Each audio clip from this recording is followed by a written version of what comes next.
এবার কলকাতা থেকে চেন্নাই যেতে সময় লাগবে মাত্র 3 ঘন্টা, ভাড়া মাত্র 600 টাকা। শুনতে অবিশ্বাস্য মনে হলেও ঘটনাটি একেবারেই সত্যি।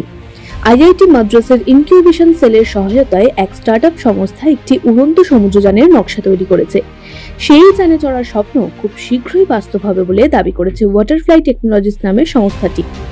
অভিনব এই উড়ন্ত সমুদ্রযানে কলকাতা থেকে চেন্নাই পর্যন্ত 1600 কিলোমিটার পথ মাত্র 600 টাকায় যাওয়া যাবে, যা ট্রেনের তৃতীয় শ্রেণীর বাতানুকূল টিকিটের চেয়ে সস্তা হবে।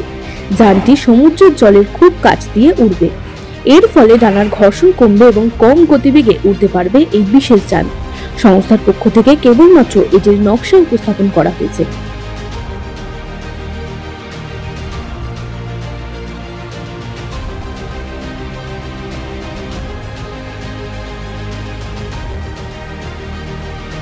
একশো কেজি ওজনের প্রথম প্রোটোটাইপটি আগামী কয়েক মাসের মধ্যে প্রস্তুত হতে পারে বলেই মনে করছে সংস্থা। 2025 সালের শেষে 1 টনের এই যান উড়ানের জন্য তৈরি হবে বলে জানানো হয়েছে। সংস্থাটি 2026 সালের মধ্যে একটি 20 আসনের যান তৈরি করার লক্ষ্যমাত্রা নিয়েছে।